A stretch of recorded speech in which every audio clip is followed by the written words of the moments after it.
they have, groups, the DEI groups. Like,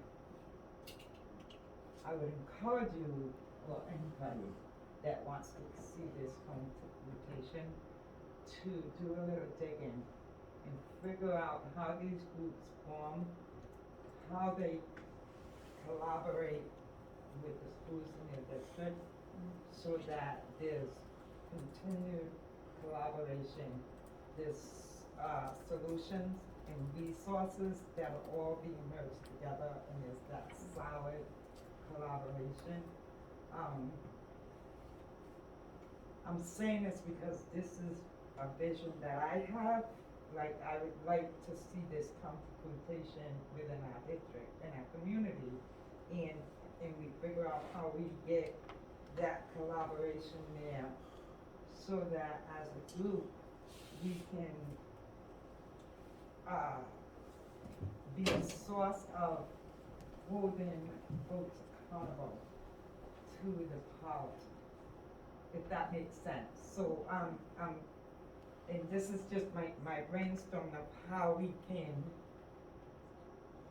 have our community and, the schools collaborate in a way that it's going to be solid, legal, and beneficial to the community and students in the community. So to hear you say that, I feel like that's why we're here. That's what we're doing.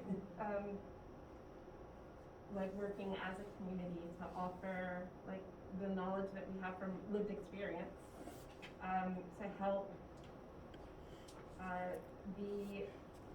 the district realize its goals of being a more inclusive and safe space for all students. I feel like that's why we're here. I think that's why folks are invested in the work and want to, I think we share that common goal. Yeah, and being able to, in echoing Paula's statements, find a way that these systems that are created in policy, in programs, in education are sustained. Because some of us will change around the table in time, and I think the hope is not 2 or 3 years down the road to be starting at square one again. So I think that's our collective hope. We might be coming at it at different directions, but to get there, that we can have something solid is I think the hope. So we have some more work to do. Maybe we can look to other districts for some guidance. Maybe we can ask for some additional opinions, but this is something, again, we can refine and get input on when folks speak tonight to be able to move on, if we're okay with that for now. Okay. Looking a little bit further down, item D at the end of page 6, no changes, talked about how we share this out with students. And then we go into curriculum and instruction. We have some conversation in here of making the language a suggestion from a committee member to make it as inclusive as possible. Again, looking at all aspects of different identities. So highlighting BIPOC is listed there, but also other underrepresented populations. I think that's the only change that was requested there. Same thing with B, listing identity specifically, and C, listing anti-discrimination to echo the name of the policy. So wanted to pause and let people reflect on curriculum as well. I'll scroll down to the other ones in a moment, but just so everybody can see what we're talking about. So in item A, I see that we've struck BIPOC is from in front of community. So why? Can you repeat why that change specifically? It looks to me like the comment on the side here, should it only be individuals identifying as BIPOC, or could it be more inclusive and broader, as she suggested, because it is limited and there are other groups under the full policy that we're looking to make sure that it are included. That's how I'm reading it anyway. That's how I read the comment as well, but yes. she's not here to talk see about that comment up there. I absolutely agree with the comment, but if we just strike BIPOC without replacing it with this very specific inclusive language, and we just add community, can mean anyone, and it doesn't it doesn't determine that it's a diverse body, that it's a diverse community. So can we add some language in there that, that motions towards, the fact that we want representative members of the community that are diverse? If I kind of echo what was before, and other underrepresented, if we remove, kind of go back to that, that could be a way to both highlight and add to potentially, if that makes sense. Yep. Again, if it's an issue on special education, as Charity was talking about, how do we make sure, there certainly could be members of the BIPOC community represented, and we wanna make sure it's inclusive of specific needs if we're making policy around that. I do want to point out that the beloved community does have representation from other groups, not just racially based. Excellent. That is true. I am aware of that. Thank you for sharing that. Okay. Other comments or question in A, B, or C? There's language in the school improvement team policy you might want to consider under that section. Okay. It says that each school improvement team shall be composed of the principal and an appropriately balanced number of teachers, educational support employees, students, parents, and other business community members who are representative of the ethnic, racial, and economic communities served by the school. Beautiful. So we could mirror those sections as we go further, if, to be, again, have our policies mirror each other and be as inclusive as possible. Okay? Suggestion there. I'm gonna scroll down if I. Charity, she could write anything she wants to write. Sorry, it has Charity's name. How are you doing that? It had all my name before, it wasn't all for me, but it's whoever's typing, so. Under D and E, if you want me to edit it after, you can edit me out. So nothing changed in D and E, and then we go down to, unless anyone wants to make any comments on D and E. What happened to C? C is looking at specifically, struck the name of the BIPOC Advisory Board since the name is different, and looked at that relationship because it is not currently defined. So we were asking for some guidance on what the appropriate rules were for advisory groups in the future, and I don't think we have that information to go forward for the 14th.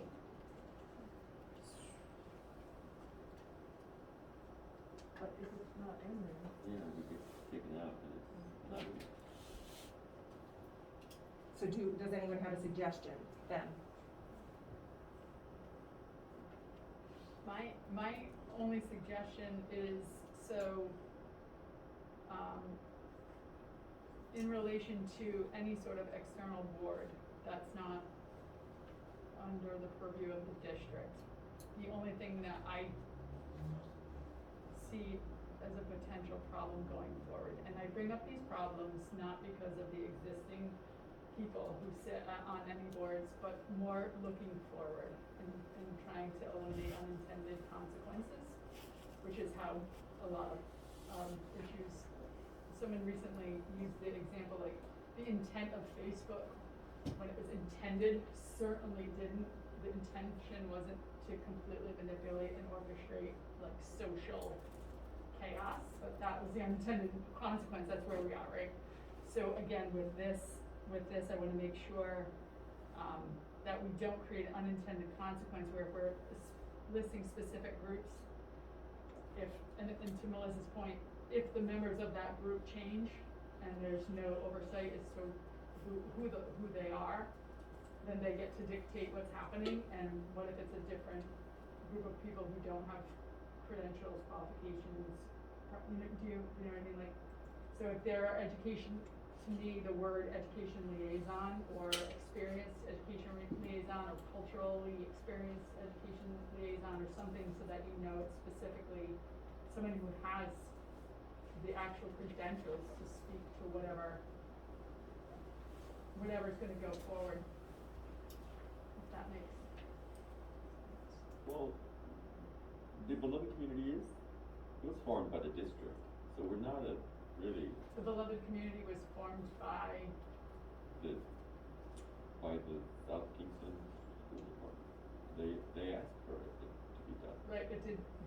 through this, like, the similar way that we set up all of our subcommittees where people put in applications and their qualifications are, I don't recall doing that, where the qualifications are reviewed and appointments were made, or was it just like the beloved, or at the time it was BIPOC Advisory Committee was created and then people just joined? I'm not sure how that happened. Well, I know I was invited specifically by administrators.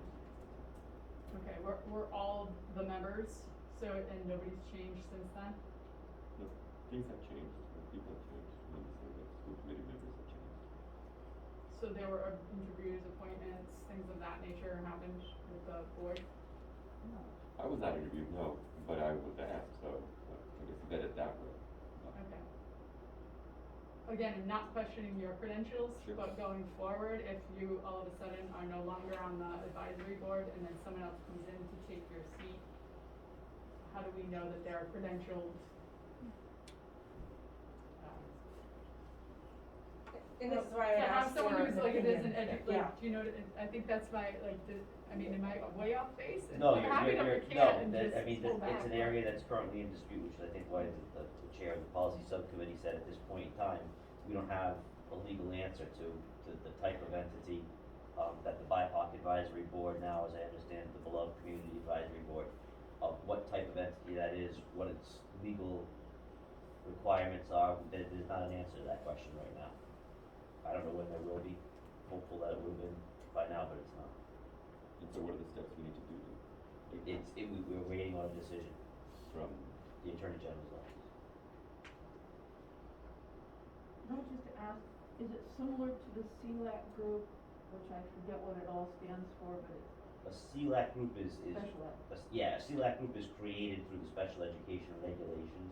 It's a little bit different, they're required by law to have a CLAC group. So the question I think that you all are struggling with is, what's the makeup of the beloved community advisory board, who oversees it, who chooses the members? What are their legal requirements as far as the Open Meetings Act and those sort of things? We just don't have an answer to that question right now. And if I'm not mistaken, CLAC isn't, it doesn't have, like, CLAC doesn't write policy. No. We weigh in on it, you know, we certainly can provide feedback, but no, we don't craft policy. They enforce the policies that are already set in place by law. Right. That's what CLAC does. I don't know if that's better or worse, but. So based on where we are tonight for C, do we have any recommendation to move this forward? So I think I guess clarification, right? So clarification is if we want to move forward with this from a legal perspective, and we, which is why you have that struck out. If we move forward with what is not struck out, then we know we're okay with moving this, that we can Legally. go to, on the 14th and move forward for adoption, versus if we leave that in, we run the risk of it not Yeah. qualifying. You're more at risk with the language Mhm. that's not struck out, as it's correctly, being included. Gotcha. So if we want the policy in full to have a good, we'll say, teeth moving forward I would, with it struck out. correct. Can folks around the table support that, or is there any other language that you want crafted in C?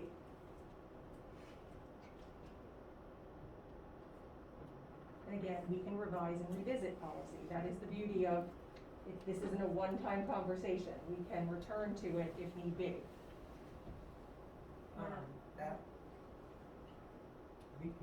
we only can return to this question of what's crossed out here when the said group can provide all that information that we're talking about. Okay. Like, because again,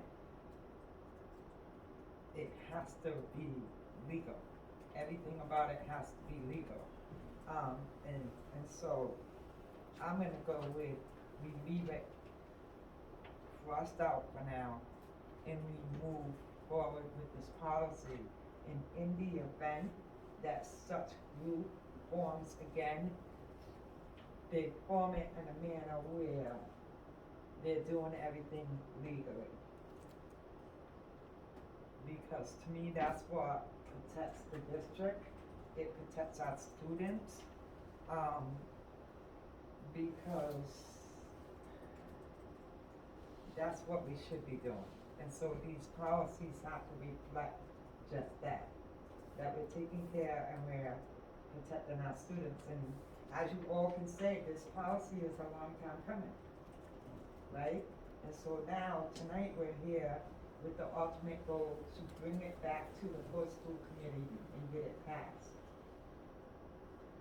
We're not gonna agree on everything, but we can agree that we need to get a policy passed, and so there's some things that just can't stay in this policy as it's written tonight.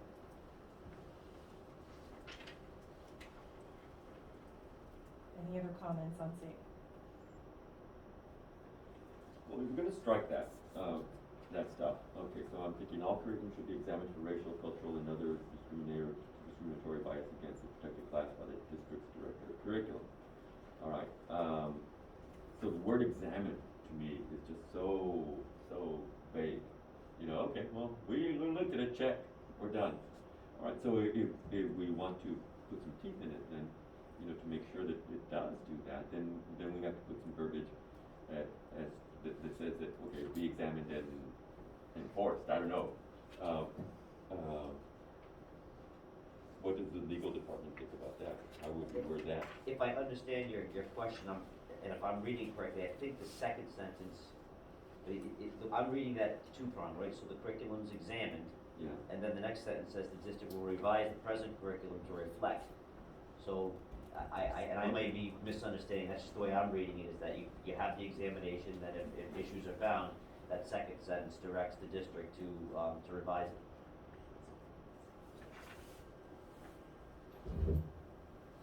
I see that. Yeah. And I think Thanks a for little bit of the clarifying. teeth comes in too prior to that in the leadership and administration section where we have the equity needs assessment done. And so I think that kind of preloads that ability to make the revisions, again, have a little bit more teeth. John, did you want to add? I just noticed some language below this that I thought might work up here. And it might work just in that first sentence, that it should be examined, et cetera, by the district director of curriculum. And the beloved advisory board would be available to advise, or whatever, you know. Okay. Are folks comfortable with me writing that in, or does that go back to the issue that you're bringing up? So you're saying you wouldn't be making policy, you'd like, Yeah, would be. I mean, I so it think would be, if I understand what Ms. Whitford's saying, I do understand your position about watering it down so much that nothing changes. I understand that. I mean, my take on that would be that the beloved advisory board has the ability to approach the school committee or the policy subcommittee or the administration at any point in time and point out inequities or issues that they see in the curriculum or anything like that, without having to necessarily write it into policy. I think, you know, my concern from my perspective then becomes sort of what Ms. Shea was saying. If we identify this group has the ability to do that, does identifying only that one group mean that another group doesn't? Or does each group have an ability to take a look at the curriculum, whether it's CLAC, just because we're using that as an example, as opposed to the beloved community advisory board? But I say that understanding your earlier statement about if we water it down so much, then what does it really say? I mean, everybody, the curriculum is a public document. So everyone has that opportunity to look at it. And come to these meetings and comment on it, move for You can change. make suggestions, but that's a right that you have as with documents. It's not saying that you cannot look at it and make a suggestion. It's just to be a group that is asking for hands-on is just not the way that it's not processed. That's what I'm trying to say here. I think the process of how we do things that needs to be what remains important in the end, is the process and the steps that are being taken to get to the results of the end process. And so I'm just gonna keep going right back to the process if I have to, but that's where we're at. Fair We're enough. there. For the sake of time and looking at this, what I am going to recommend is, again, listening to our advice, is that we have what is written here, and if folks want to weigh in on the document, members of the voting committee, please do so. Again, if we pass this tonight, we have the opportunity to continue to make some recommendations that legal will review before it goes to the floor, and when we hear community comment, if there's other folks who want to weigh in, that way inform us of other suggestions. So, if folks are okay, we can keep moving. Okay. And I know we're at 6:21, my hope would be to be closed at 6:30, that may not be the case. So we will work our way through the document and then open up to comment. So for folks who can stay with us, thank you for your patience. If you are unable to, you're also welcome to send information in writing, and I will of course stay as well, if folks wanna have a conversation. So D and E, there were no changes, unless anybody would like to add any. And if not, then we move to training, which is on the bottom of page 7. Again, looking at language of being able to participate in training. I personally looked at model and embody because I wasn't sure how to enforce that or what that would mean. I was looking for something a little more specific, so I put in training. And on an annual basis was my addition as well. But for A and B, if folks want to comment on that, we also took out the wording, the same reasons as well, to avoid that issue. And I can scroll a little bit more so you can see the rest of B, that nothing else was changed there.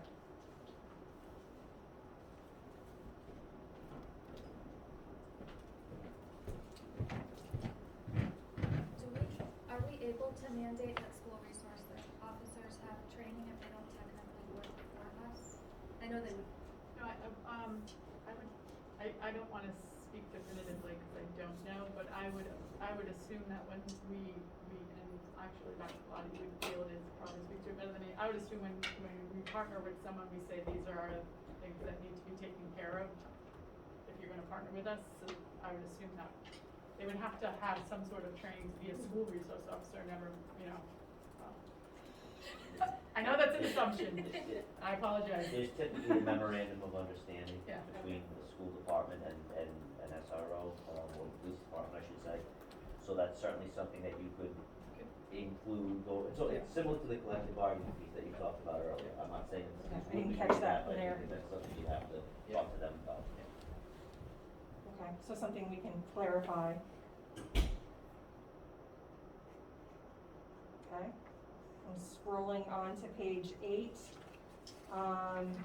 And I can, going back to C on the top of page 8, if you want me to remove the strike on Kingiana based on the same things we've already talked about, I can do that. Yep. Yeah. So it says such as. Yep.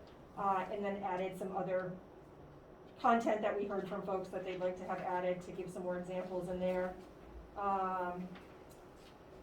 And then it talked about who's presenting this. Again, it named a specific advisory group, so removed that.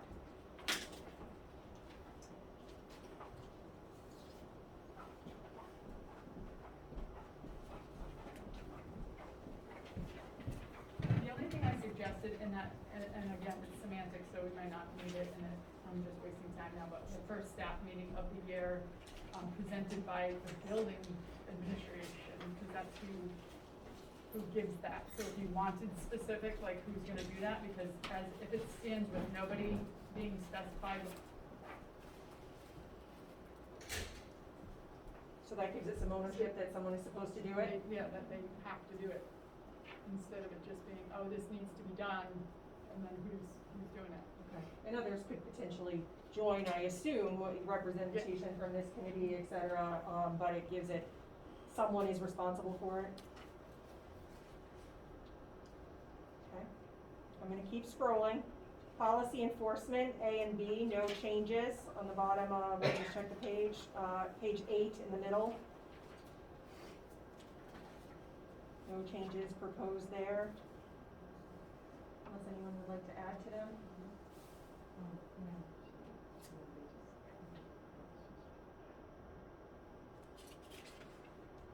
And then C talks about, the question was for budget, Raquel's not here to ask it specifically, but, resources shall be set aside for budget, and, I believe that's being echoed in whether it's the school improvement team, it's our strategic planning pieces we'll hear about on Tuesday night, so I don't know from Dr. Pilata if you feel like that's appropriate to keep that in there, because I know that's part of the discussion, is how do we fund these things going forward.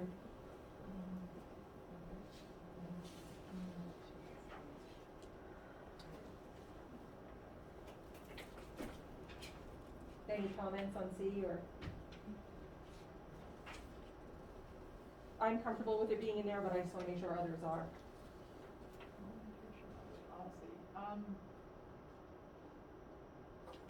As we talk about, for example, doing the audit, which I know we already have an RFP for, like, we are saying we're gonna fund some of these pieces. resources to be set aside in the school budget to allow for implementation of the policy.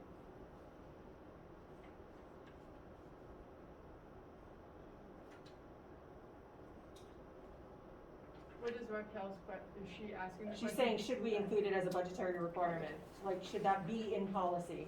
But I know we've already said we're gonna do the audit piece as part earlier, so I don't know if that's just implied, but for me, it made sense, but I don't know what others wanna say. Or legally, if we're allowed to do that. I am assuming, I have not had this conversation with Raquel, but I'm assuming her concern would be, let's say that the budget passes after significant cuts or cuts in some way, shape, or form, and this isn't an area, that's budgeted, now you sort of have that conflict in between this policy and what your budget is, and again, I'm just assuming that without having spoken to Raquel.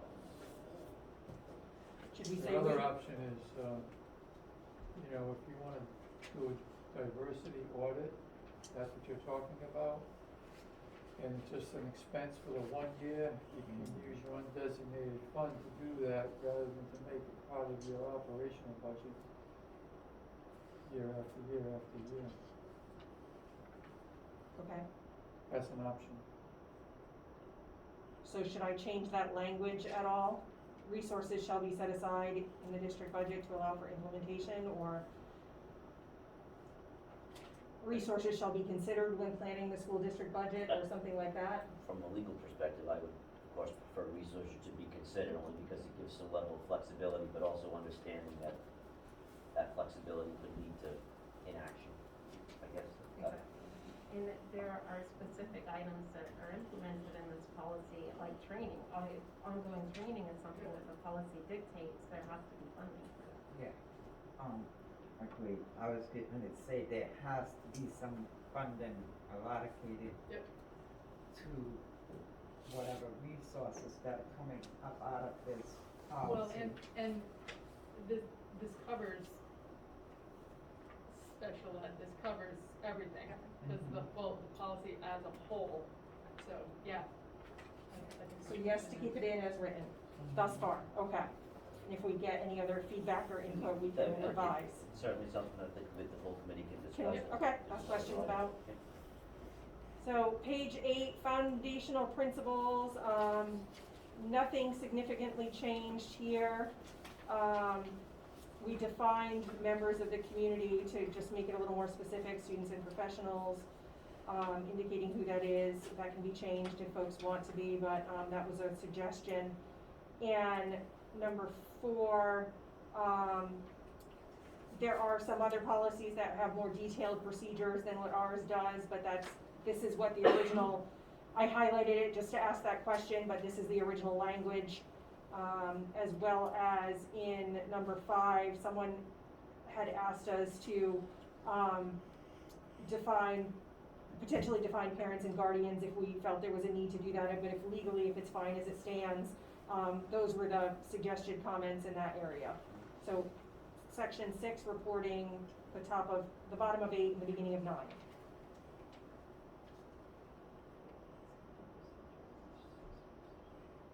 Any comments in there?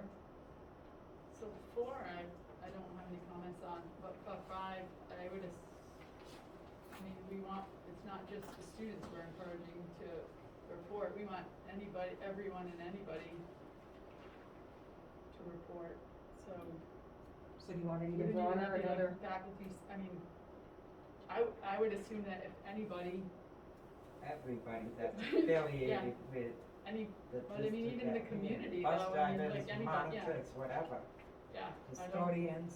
How do I write everybody. that? Any member of the South Kingstown community, or like, how do Yeah, you write that? Members of the Yeah. South Kingston community. I don't think a Encouraged to bus driver report. is considered a professional. Okay. Open to your edits, friends, trying to keep up with you all. So I'm just gonna strike through that and then we can look at it to see if you're happy with that. Ooh, okay. Any member of South Kingstown is encouraged. Okay.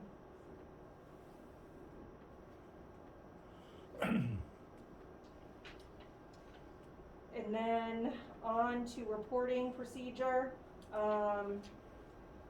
Just some small questions in here as well, to make sure that we have an online reporting form, which is something that I don't think that we currently have, but that's something that we need to create when this policy, if and when this policy becomes adopted and where that lives. So I wanted to keep that question there as a reminder to us, again, the accountability piece.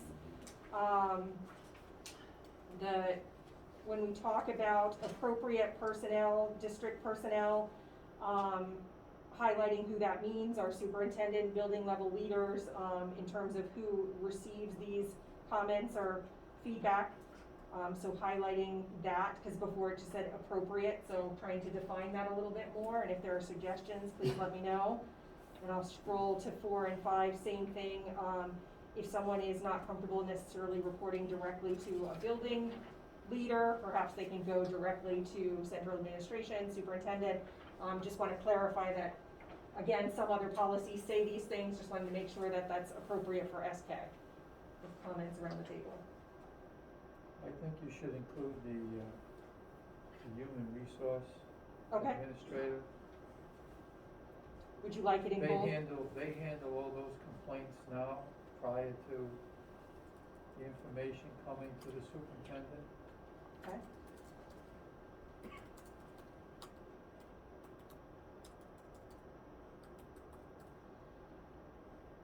Add that in.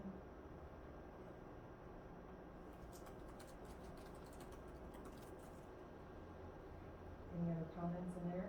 Can you just read me what you wrote in there? I can't see it. I wrote and human resources, both under 3 and 4, as another source to say, because it had said report to the appropriate personnel, and so it says superintendent, building level leaders, and human resources as options for folks to report through.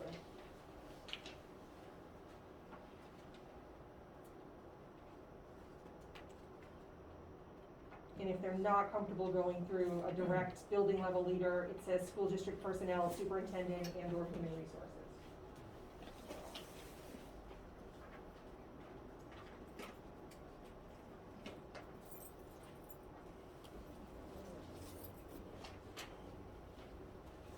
Going on to page 10, and we're getting close, friends, looks at investigation.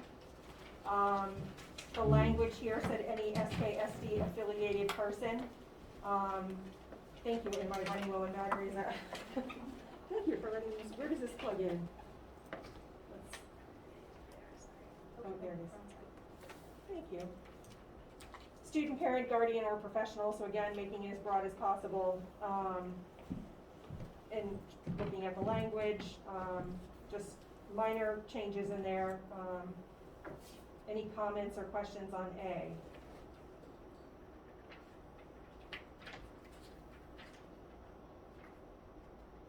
Okay, and then the resolution procedure, we did have it said third parties, we're just wondering, maybe we could get you to weigh in on who does that mean?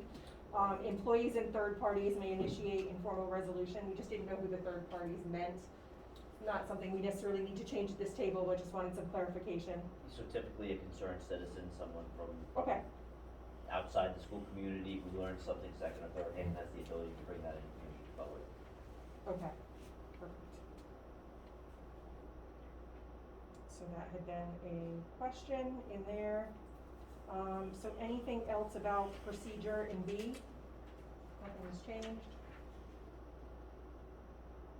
Okay, and C, formal resolution procedure at the bottom of 10 and going through 11, nothing changed in that section. Under C. Unless folks want to talk about any of that.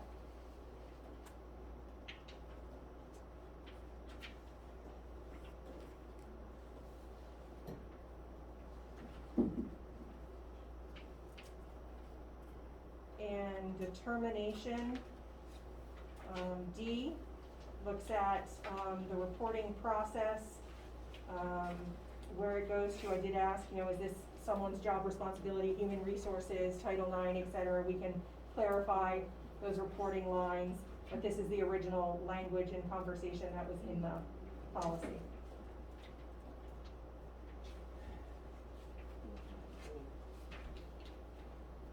Okay, so that remains the same. Going on to the last page, E, appeals. We had asked, just a clarification who our Title IX coordinator is, and that is Raquel Pellerin, our CFO at the moment. So that was just a question for internal conversation within the committee and making sure that that's documented, but there were no other changes in that section under E.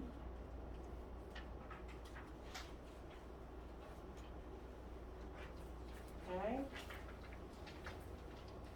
F, no changes, and then reporting to outside agencies, I don't believe there were any changes as well, so I'll try and move those up so folks can look at that, if there's any other comments. That brings us to the end of what we had written.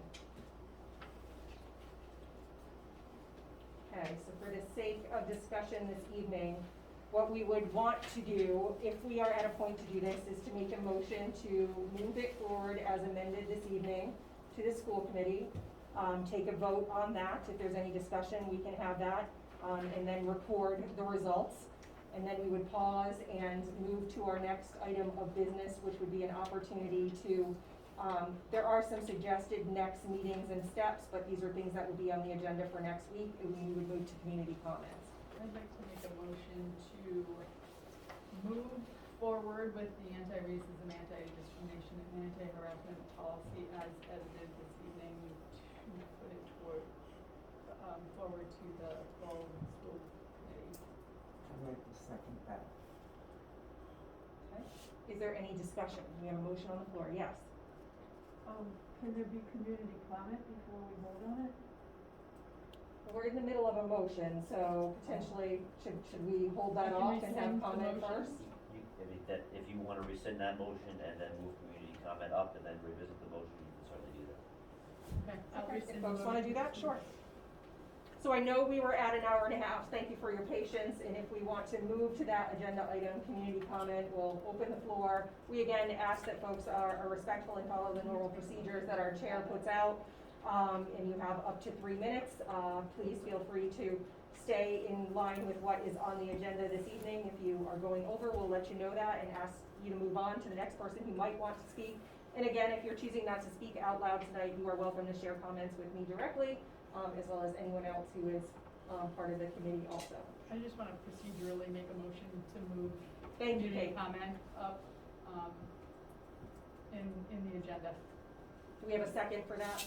Second. I'll second that. Thank you. Any discussion? All in favor? Aye. Aye. Thank you, Kate. So that motion passes, and we will move to community comment. If someone would like to go first, feel free. And if you would please introduce yourself so that we can record that information. It's a good, it's a good evening. It's a Taylor Ellis. I just wanted to kind of go back to some of the early discussion and to a point that I think Becky had made. It seems like there's a need for a district, and I kind of, this is a good language, but like the district shall form a district-wide social justice and, equity committee composed of stakeholders with a majority voting members who are BIPOC or members of, other underrepresented groups, historically, and also include 3 members of the proven beloved community advisory board. This group would promote and support the formation of school-based social justice and equity groups to better serve the needs of each school, and then also working on district ways to really implement this policy and change the culture in the schools. The district committee will monitor the implementation of this policy and make recommendations on an annual or more frequent basis to the South Kingstown School Committee. The district committee will also be a place where victims of discrimination can bring their complaints if those victims do not feel like they can do that at the school or district level. So those are just, trying to, take from some of the different things that people brought up. Thank you. Others? Hi, feel free. Are you recognizing me? Yes, please. Hi, thank you. I'm Jonathan Sigman. I'm a school social worker here in the district. Thank you so much for being here tonight, all of you fine people here in the room, and for your engagement. I'm very excited about this policy. A lot of pieces in it are amazing. I'm going to go back to the exact same piece that Taylor was talking about. I was amongst the things that I really like about this policy were this piece of each school shall organize a standing social justice and equity committee. I just want to really emphasize, Kate, can I call you Kate? Right. Thank you. I don't really know you, thank you. You've dealt with my children, it's fine. Thank you. Your point is well taken about equity happening amongst the buildings. The buildings are different though, like just the physical plants are different. So, I know some of them are literally identical, but there's pieces that are different in each building. And in addition, the cultures are different in each building, and the needs are different in each building. So to me personally, I really think it's important for us to have very individualized committees standing to address the needs of each building. And I really like the word shall. I don't love will be encouraged, because will be encouraged to me sounds like it's not going to happen. But shall organize a standing social justice and equity committee sounds exactly, and Dr. Pallotta, I think you read the SIT policy just a few minutes ago, and I think I heard you say that each school shall have a SIT team, right? Or it's a SIT, it's not a SIT team, because then it'd be a team. So, and I think shall should be here too. And the reason I think shall should be here too is because if no teachers say, okay, I'll be on the SIT team, I'll help out with that. I mean, who does it fall to? The principal? I mean, the school will still have a school improvement team, and it will be just devoid of these business leaders or teachers or whomever, and teachers really do sign up for all kinds of things, and so, usually, I don't think it does fall to just the principal, but the point is, teachers are not obligated, the school is not required by law to find teachers to be on the school improvement team, nor is it required to find, what? I think they are. Well, what happens if no teachers come? I mean, teachers are not required to volunteer. We All will I'm find saying- that answer, just Yeah. keep Yeah. going. Yeah. All I'm saying is, I think we should be very forceful about saying, yes, each building, you do need to set up this committee. And if it doesn't happen because no one is there, that's unfortunate, and maybe that's something we need to look at and think about how we can make it happen. So, yeah, I think that's what I had to say. I really appreciate your time tonight. Thank you. Others would like to go, and we'll just go straight through? Yes. Sure, Yes, thank you. I'm Ilana Rose living in Perryville. And I'll echo what you all Jonathan. said, and I would like to add, I think that, you know, taking out the BIPOC advisory board is very I don't know. I think that there needs to be something in here saying that it will be established in a way that is appropriate, because it's kind of, you know, last minute that we're now finding, I'll speak for myself, that, it seems like that was a, like, procedural, like, accident, that the beloved community wasn't implemented in a correct way. So then you should put it in the policy that it needs to be implemented in a correct way. Can I correct that? It wasn't implemented in a accidental way. It was implemented in an illegal way. That's what I'm So, trying to make people. okay, so what I'm saying is it I'm should just- be I'm putting implemented in that a out legal there. way. I'm putting it out there, man, because I need people to understand that, okay? And so, we don't personally have anything against the I understand that. advisory board. I was a member of it when it was first born, okay? And because I'm here, I had to take a step back. I don't because of mean it conflicts, as and so I just wanna be clear that it.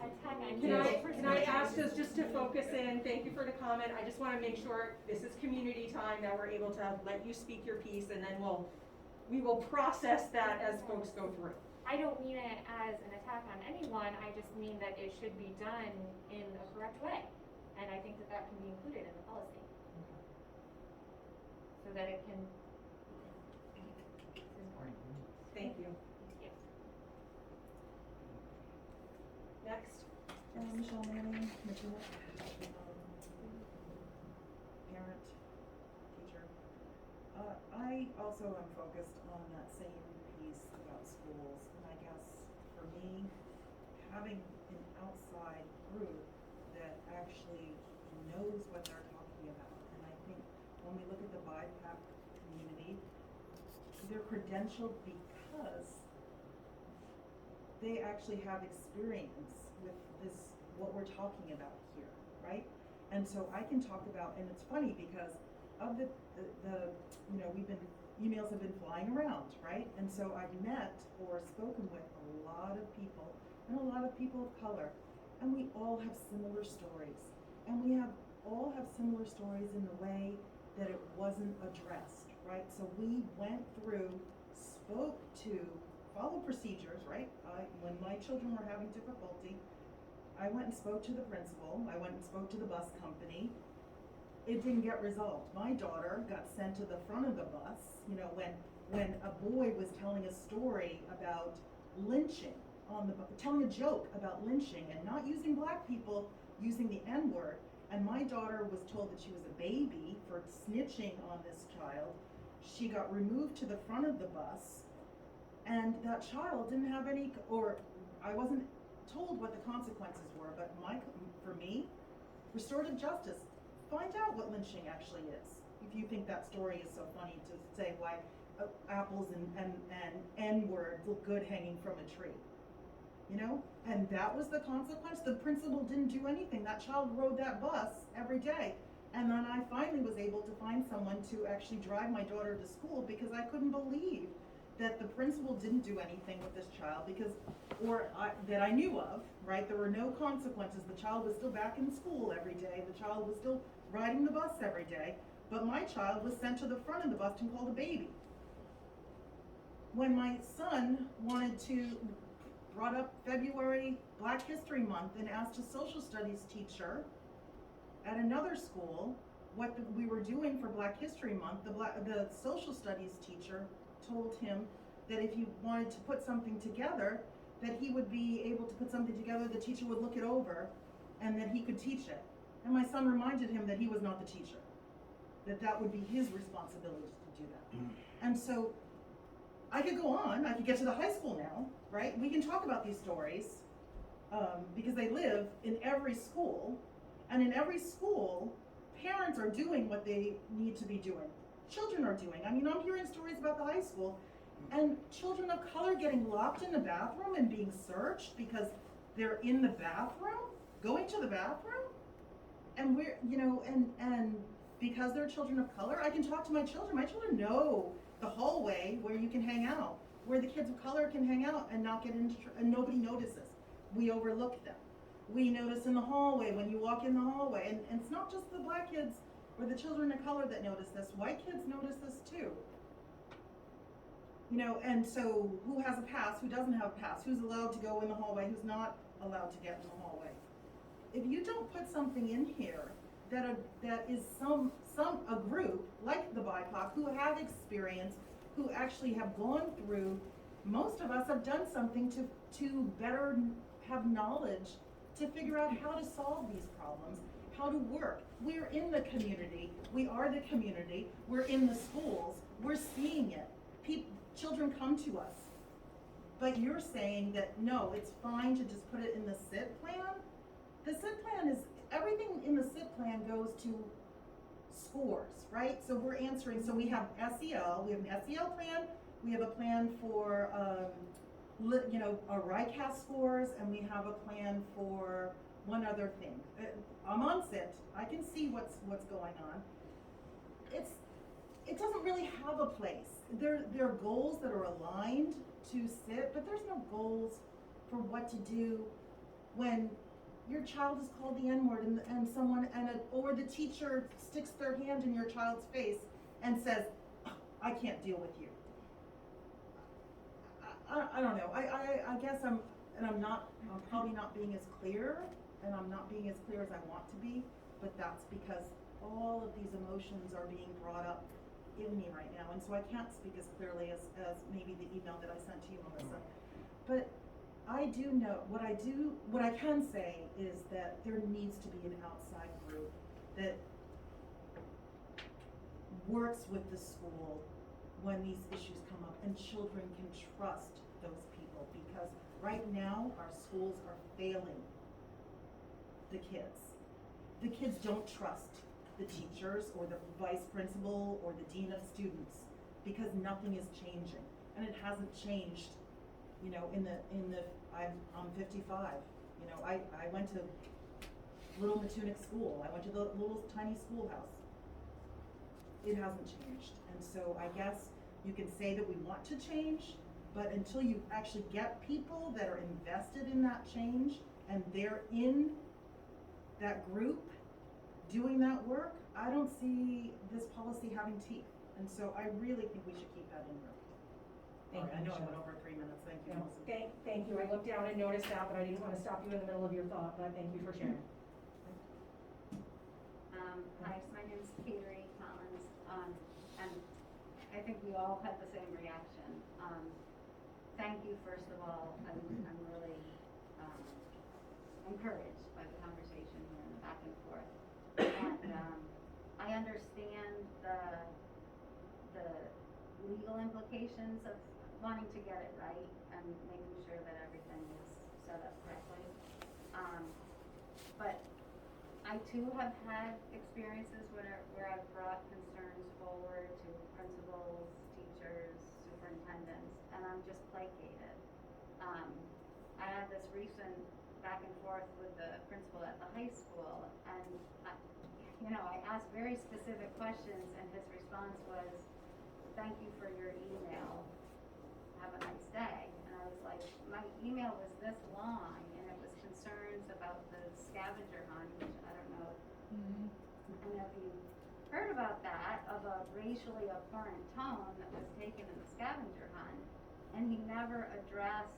We went back about 6 times, and he never addressed. He said, "Well, I'm sorry that I guess we're gonna have to agree to disagree." So I feel like there's a lot of people, as we're all saying, there's a lot of people in the community who have lost trust that anyone within the schools are going to take their concerns seriously. I'm saying this as a white woman with blonde-haired, blue-eyed kids, that,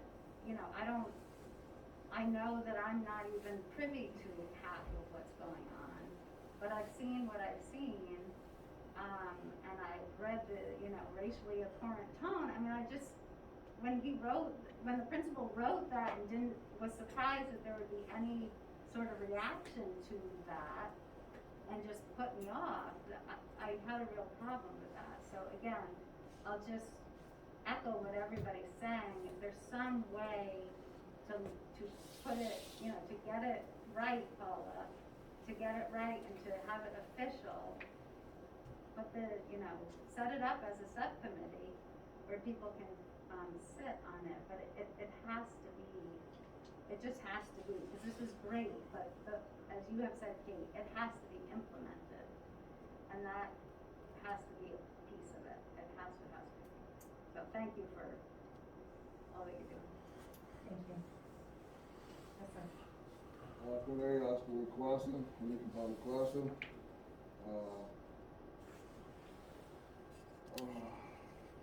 Ladies, three names, Wayne Everett. You not that now against it, no against the tribal member. I would just, again, I'm kind of just reiterating what many have said here today. No question, you know, racism takes place in this town, in this school. We all know that. We have the opportunity to make a difference, to actually make a change and actually move forward in a whole new direction set forth so that we can, you know, bring forth some equity amongst all of us, and for our children and our futures and their future. Yeah, you know, this policy had just been brought here maybe a year ago. But we're talking 400 years. 400 years of this norm continuing to go on. So why are we still asking 400 years later for what we know exists? So when we put this policy together, there are certain things that have to kind of go in there, whether it's legally, however we get it to go there in the proper fashion. But we do know those identities, however you want to say that, those ethnicities, those diverse groups, peoples are being discriminated against. So let's not act like it's not happening. So let's move forward, you know, way where we all can heal and move forward together. And we have that opportunity. Let's not miss it. Thank you. Yes. So I won't even take 3 minutes. First of all, I just wanted to thank you, everybody. This was a really nice discussion to stop and listen to, and comb through. My head also went to the schools and the differences between all of the schools, and that's besides the floor plan of a couple, obvious. So one thing I thought is that it would be under a district umbrella. Each school shall have a committee, but then designated people or what have you from those committees from the separate schools get together under district supervision and exchange notes. Because there might be a student that moves into Matunic, and that Matunic committee can get some good words of wisdom from West Kingston. So to have those teams maybe get together sometimes, they might be able to problem solve, help each other a little bit, was a thought that I had when I was hearing you, and it sort of just brings it full circle. It starts as a district, it goes into the different schools, and then it would come back under district supervision and the supervision of the beloved committee. And second of all, really simple, item D on page 11, within a reasonable amount of time, I think is a little vague. It might get spelled out somewhere else here, but a reasonable amount of time to me doing paperwork might be a very different story. So no less than, maybe put a cap on that somewhere. Can you, where is it? It is, item D, determination, number 3, within a reasonable amount of time, I just think is a little big. Is that a month, is that a week, is that 48 hours? Yeah, Agreed. but it also Good says catch, though. No, 30 Yeah, it's just a working little days. big. Yeah, but that's for that one, step. Oh, okay. It's just that one step, I was looking at it and kind of giggled to myself, because when it comes to paperwork, my reasonable amount of time is probably twice what yours is. So, thank you, you guys did a nice job tonight. Thank you. Lisa? Yes, next. Any others? If there's nobody else that wants to speak, I'd like to say something. Okay. We're closing community comment and going back to the folks at the table? Okay. I have some community comment, Okay, so you can both go, Paula, and then Johnny can go. only because, So I just wanna make it clear to everyone that's sitting here. I always thought the scope of this policy was well written, okay? But however, I felt like when we began to reference a certain group or groups of people, that we were looking at a policy that was leaving some folks out. So, to me, in order to make this policy be all-inclusive, we needed to take the reference of the groups out of the policy and leave the scope of the policy as it's written, because it is a good policy. It's something that we do need here. And as I said in the beginning when we had our first meeting, we can make policies all day long. It's about implementing them and enforcing them to get the results from the policy. So I'm gonna end my statement with this. If the only reason that you will not move to push this forward is because we took out reference and groups, then you are not in here supporting all. That's my statement. Johnny? I just wanted to support what people have to say about a better, reporting mechanism, and there were a couple of people who couldn't be here tonight, and they wanted me to read a statement. I'm not gonna read the whole thing, but I'm gonna tell you what's in it, because I think it's important. What's in it, this is from, she doesn't mind me, she wanted me to read it, Callie Babbitt Spears. And she's been a member of our advisory, group, and she talked about her daughter, and she talked about her son. And in both cases, the teacher for her daughter and the dean for her son, which happened actually today, I think, just didn't give any credence to what the student had to say. And in the case of what Michelle mentioned about the bathrooms, about locking kids in there so that they could be searched,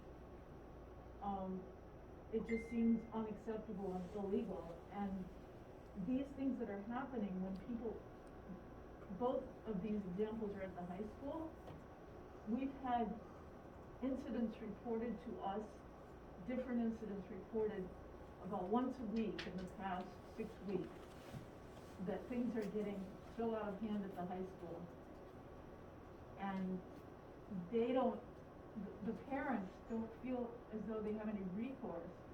The staff members don't feel as if they have any recourse, because as one of the staff members said, I might be reporting this to the friend of somebody who actually perpetrated the bad behavior. And so I'm not sure that we need to hold up the policy per se, but we need to we need to put something in it so that there's a place to report that isn't just within the sort of relationship of the school department, because that, it just hasn't been working. Just hasn't been working. And I just wanted to make sure you knew that it's going on right now. Thank you. Becky? I have a couple of things to say. I've been going back and forth today about whether this is the appropriate place, but I have a seat at this table, so I'm going to say it. Last year, the school committee made a commitment to the community to become an anti-racist school district, to implement anti-racist policies. One of those being an advisory board. I understand that there is a problem or there's contention about how that advisory board came to be, but that's not on the members of the board, that's on the people in the district that put together that committee. So, I feel like if the school committee is still committed to this work, we have to be brave in implementing policies that are strong, and can be implemented, and that have accountability, that hold people accountable and have actionable items. One of those being a board of people that will help advise the school district on things that they're not, I mean, clearly, because of all of the stories that we've heard, the folks who exist in the committee, or in the, not in the school committee, but in the community of the district, administrators, many of the teachers, they just don't have the lived experience to make a call when it comes to these types of policies. So there needs to be some sort of advisory board, whether or not, like, I mean, I understand that it wasn't put together in the way that it was supposed to have been, but the onus is on y'all. Like, you need to make it work. And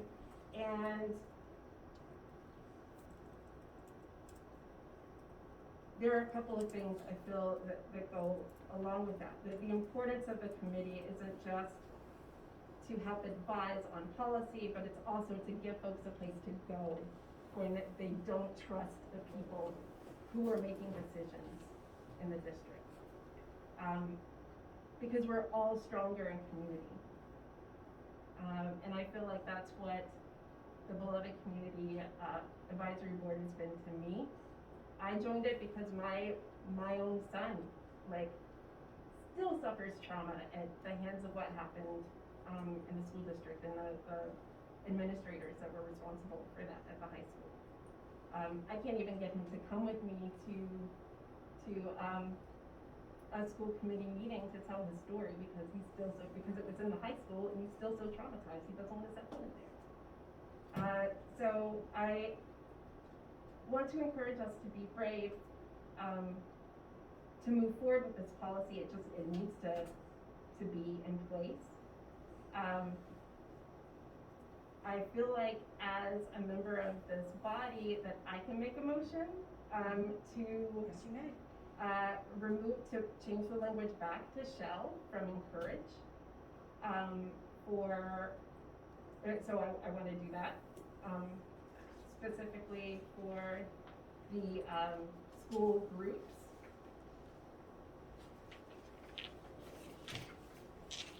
I'm gonna put it in here and then we'll have a motion in a second and a vote and go from there. Once we make the change, if folks wanna assume that that's what the language will be. The district shall organize, is that what you're wishing, Becky? Yes. I feel like once this becomes policy, that people will gather around it. They'll have something that, supports them, and they can say, oh, this has to happen, so we're going to do it, and they'll take responsibility for doing it. And if they don't, then, it's on the school, it's on us to make it happen, or not us, but like on each individual school, but also on the district. I really love, your idea about sort of this, cyclical, like, interconnectedness, because of course, all of the schools are interconnected. One school feeds into the next, it feeds into the next. So why not have individual school groups, but also conversation among these groups? So we have a motion on the floor to make that change. And I don't know that we need a motion, we would make it to accept it as the document is written, but is there any other comments back to that suggested change? I just wanna make sure what the change is. The district shall, Organize a standing social justice and equity committee. I wrote advisory groups, I don't know the exact name right now, but So just. Johnny, putting it back to what's in our hard copy, she had put in the. each school, In the working, that she had changed. I that. can't see it, you'll have to read it. It says the district shall organize a standing social justice and equity committee advisory group. If you want me to put at each school, on the end of that, that's Yeah. something. Yeah. Okay. Any other proposed changes or discussion? Can we put that we'll have, a representative or a subgroup at each school? So we have, one body that has separate school, entities. Right, I don't know, I'm saying with representation from each school, From or at. from or at, Yes. which one is Oh, correct? representation at each school. At each school. I Okay, think if you make it measurable, a committee that meets twice annually, once a month, like if you put sort of a measurable, frequency for where that group will meet and have district and committee oversight. just gonna pause, cause we went back to the table, so thank you for Sorry. the comment, but that's okay. I'm going to ask this body, with the changes that have been made, the document that has been amended, do we have a motion at this point on the floor to accept the policy as amended and advance it to school committee? And if so, if someone is willing to make that motion, I would appreciate it. I'll make the motion to accept, for this body to accept the policy as amended and move it forward to our full school committee at the next business meeting, December 14th. Excellent, do we have a second? I'll second that. We have a second, and again, anyone who's at the table voting can do that. So do we have any discussion further? Okay, then I'll call for a vote. All in favor? Aye. Aye. Any opposition? Okay, any abstention? Okay, motion passes, and this will move to school committee again. December 14th. December 14th is what we have slated, and we'll ask our leadership to make that happen, so. Before we adjourn, can we make clear why it's December 14th and not tomorrow? Is that okay? To our leaders, yes, if folks wanna do that? So December 7th is not an official school committee business meeting. It is a special community forum hearing that was created specifically around our facilities and redistricting and reconfiguration and budget and things of that nature. So the official school committee business meeting is December 14th, which is why this policy won't be here tomorrow night, it will be here on the 14th.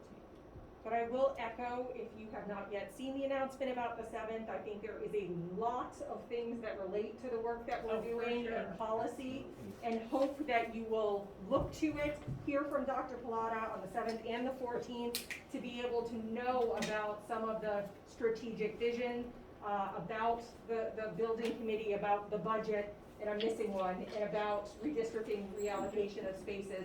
Very important conversations that we want community input into and need. So please know that everyone is invited to participate in those conversations. So that being said, on item number 4, I just ask that if anybody would like to again put forward additional business items for next week's meeting. We do have a meeting on the books for next Monday, and we have been asked to look at budget and the school improvement policy. Again, trying not to overwhelm us, but those are two pieces that we've been asked to prioritize. And then we will look at future agenda meetings going forward, what makes sense for the holidays and the winter break. So that being said, I will call for a motion to adjourn. Anyone would like to make that? Thank you so much. Do we have a second? Second. Thank you all. That motion passed. All in favor, I should ask. Thank you, Andrew. All right, thank you, and thank you so much for your input, everyone, tonight. Appreciate it. Thank you for being here.